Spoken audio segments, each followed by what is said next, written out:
I feel so inspired. I feel like creating something amazing because of this huge inspiration. Wouldn't we all want to be in that space when creating something? Creative and inspired. These are the two words that blend in so well together. A perfect duo in any creative process. They simply belong together, just like cold iced tea and warmer weather. In this video, I will explain what inspiration is and how to grab it by its hand to boost your creativity. So what is inspiration? To explain what it is made of, I will dive into the spiritual nature of it. It is when we access and act more from our core, our authentic selves, our quiet side, our true nature, from our spirit, being in spirit or inspired. And then, from that space, we pull our creation out of a common creative field. It's something like a totality of all creative potential of the universe, not separated by species and races, planets and scale. It's just all there is, but with the potential to create and facilitate creation. So whenever you connect to the quieter side of yourself, you embed yourself into this invisible creative field. The better access you have to this invisible creative field, the more impressive things you can pull out of it. Basically, you are channeling out of that creative potentiality through your set of skills, your talents, your experiences, personality, and the current state of being or feeling. So how do we pull anything out of this creative field? I've made 5 ways of being inspired, 5 ways we access the field. First of all, by living through seasons.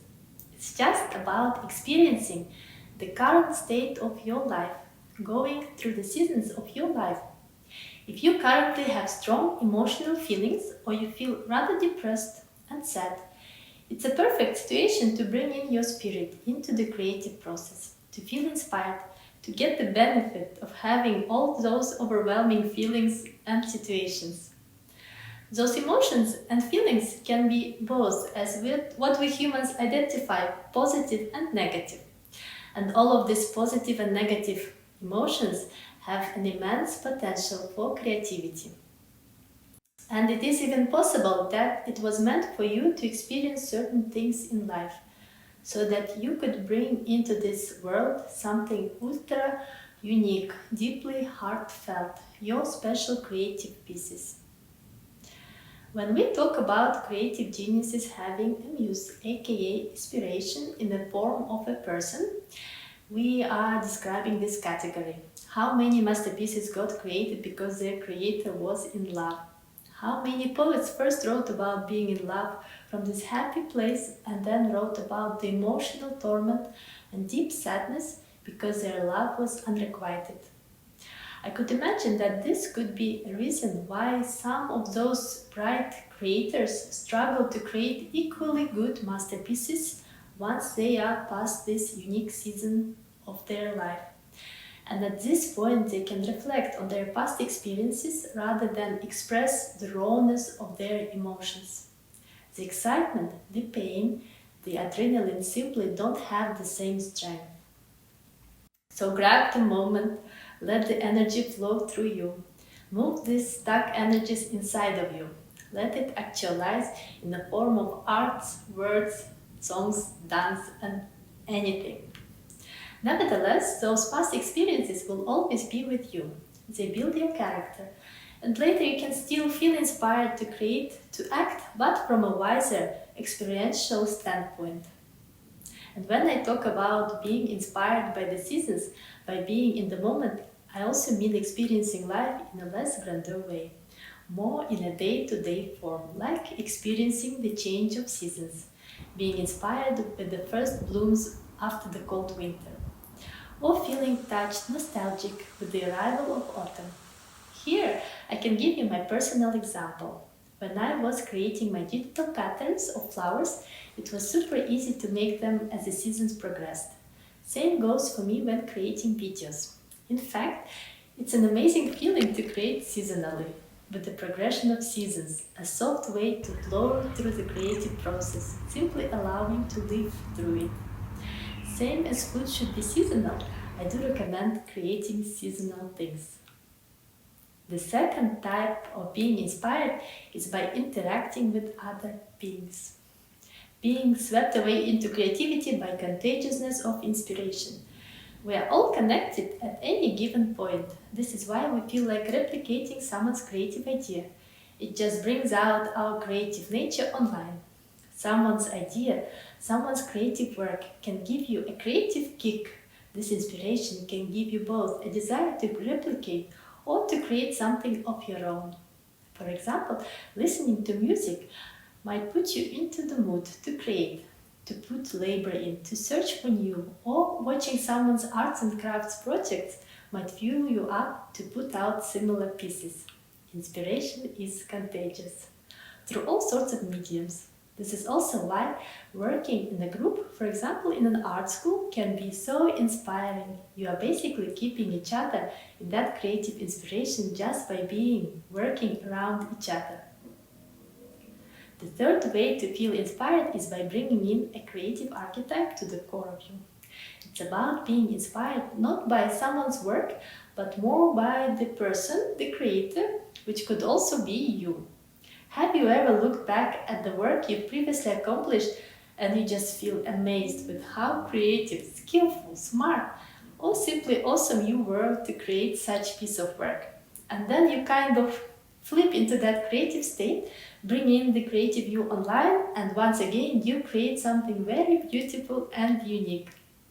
I would call it channeling an archetype. What is an archetype?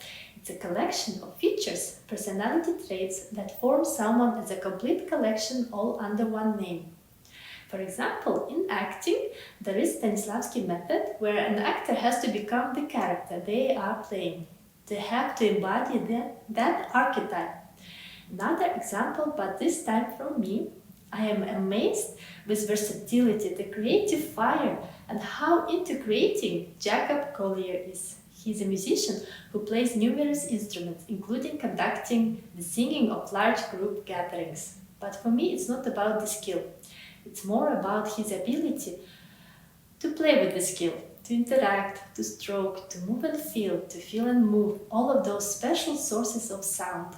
And by watching him, I feel like channeling my inner Jacob Collier to go past, get lost in creativity, and not create ordinary. When choosing to channel creativity through an archetype, you could also become an animal. For example, in Eastern martial arts, there are animal fighting styles.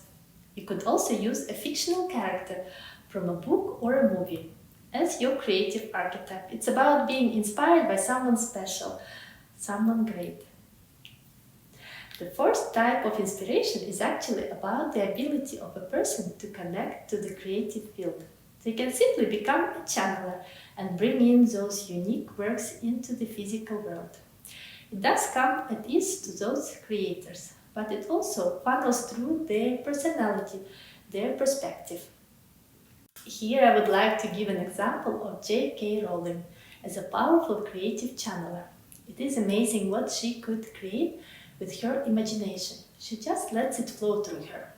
My guess is that in her case, it's also a combination of discipline and determination. But some other creative people could do an immense amount of work just because of being so inspired. Those creative channelers have a skill of accessing the creative field to tap into the creative potential of the universe.